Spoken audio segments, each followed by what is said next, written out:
Ito po, susubukan ko lang kung masarap ha. Naisip ko lang. Hindi pala ito mali.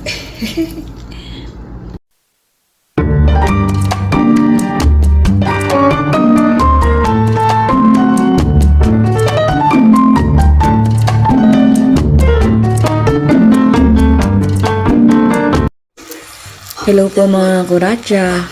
Kamusta po kayo? Nagawa tayong Shanghai. Niluluto ko muna para luto talaga. Ginaya ko si ate. Pinapakuluan niya muna yung giniling. Tinimplahan ko na to ng kung ano-ano.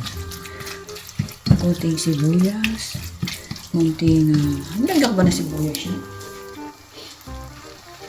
Bawang, sigurado ako nilagyan ko yan. Ganyan natin ang kunting sibuyas.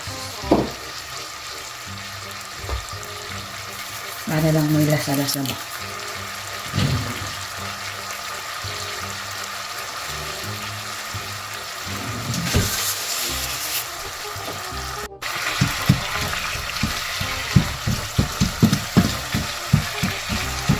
Tutuyuin ko lang to.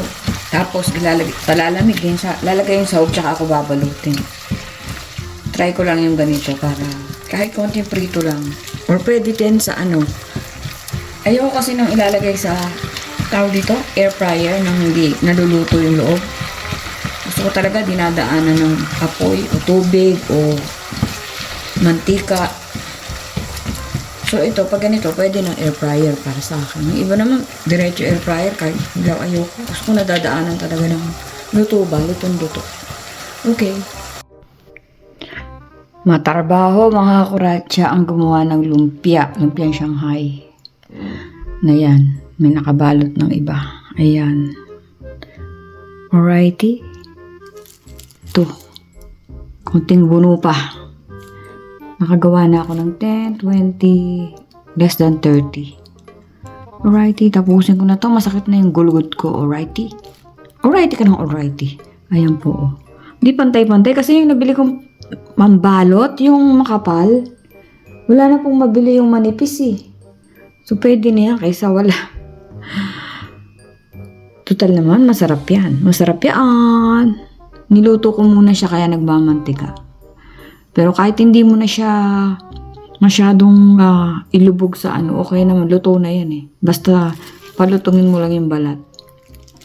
Konti pa. Konting kembot pa. Tapos din, ang aking lumpia. Dami ko pong nagawa. Ipi-freezer ko lang to. Prito na ng prito. Ayan po. Pagod. Pinaghiwa-hiwalay ko. Tsaka dito ko na lang nilagay sa plastic para hindi makonsumo ba sa space. Tapos ilalabas mo lang kung ano na iluluto. Mayroon tig sa 10, may tig 15. Hindi ko na binilang. Pagod na po. Kanina pa ako umaga.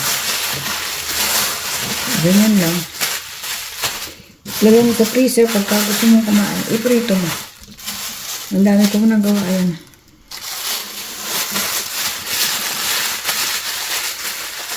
There you go.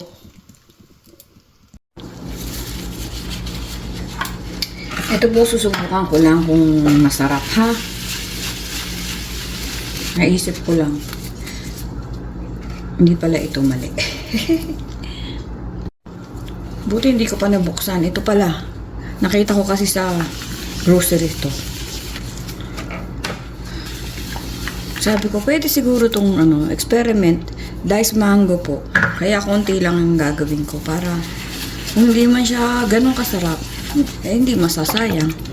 So, ang lalagay ko po, krema, itong all-purpose cream, diced mango, at ating coconut gel or nata de coco sa Pilipinas. Tatanggalan natin to ng mga sabaw. Itong dalawa lang.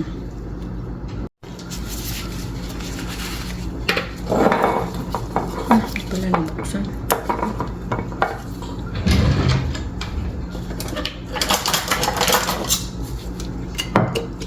May plastic pa siya.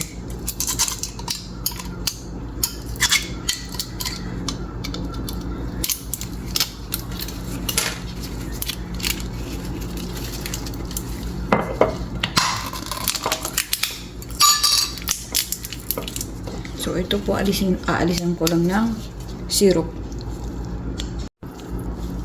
So, ayun po. Inalisan ko ng sabaw.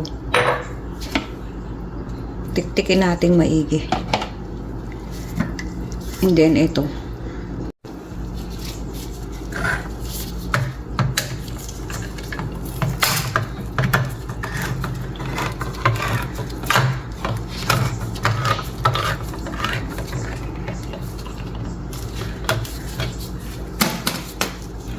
Hindi ko alam kung ano laman ito.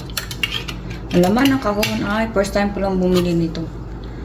Titikman ko nga ang sabaw. May masarap. Parang gusto ko yung sabaw ah. Tali natin dito. Mahilig ko kasi sa mangga.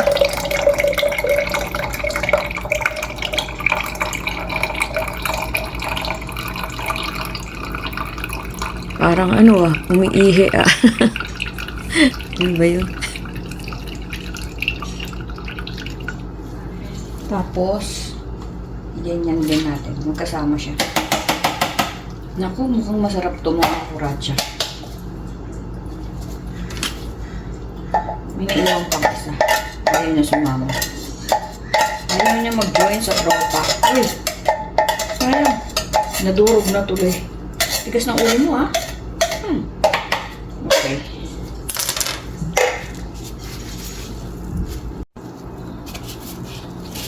So, ito po ang ating experiment. Ayan. Tsara na lang gamitin natin. Ang bango, mga kuratsa ng mangga. So, tinuyuan natin siya. And then, lalagay natin dito natin imimix sa ating kulay pink na container, plastic container. Experiment lang po ito ha. So, mango, diced mango. Siguro pwede din fresh, no? And then, lagyan natin ng kaong. Ang bango eh. Ito pa lang parang masarap ng kainin eh. Yay! Maiba-iba man. Yan. Tapos lagyan natin ng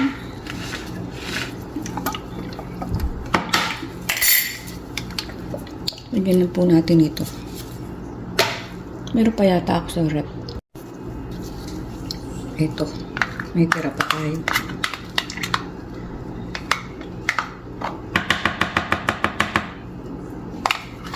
Kaunti lang. Para hindi naman ganun. Hindi siya intikas ito eh. Lalo na sa mataas ang cholesterol na tulad ko. Oh my God.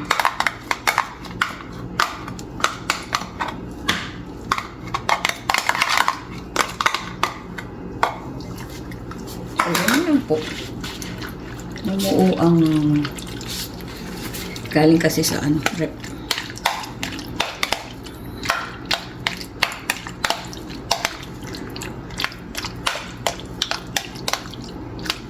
Ang bango niya mga kuratsa, manggalang at saka yung kaong. Ay, kaong, di yung kaong. Natadiko ko yan. Pwede niyong dagdagan pa, pero tama na to kasi hindi na siya healthy. Yung creamer na yan. Titikman natin kung kailangan palagyan ng condense or hindi na. Maubos ko na to sa katitikim.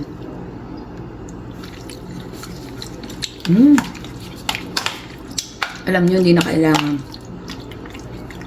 Kasi matamis na siya. Masarap. Yan. Experiment. Uubusin ko na siya.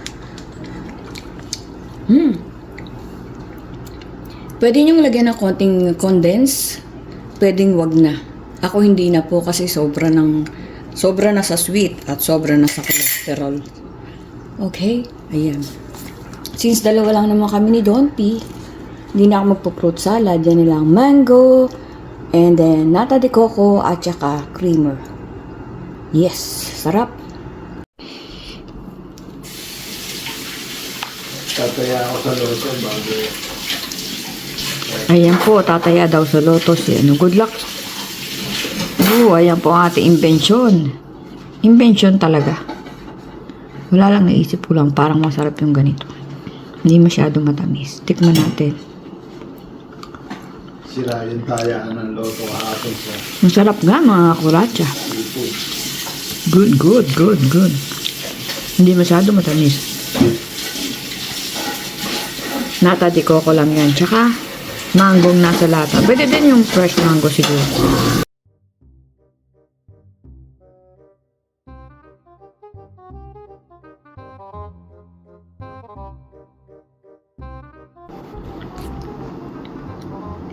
So ayan, nagprito tayo ng lumpia nang matikman natin kung masarap. At meron na tayong sweet and sour sauce din ako nagluto. Pagod na ang kuratsa. So dalawa lang kami, kaya yan lang pinirito ko para laging bago, alright? Yan, ang cravings natin ng ilang araw na spaghetti.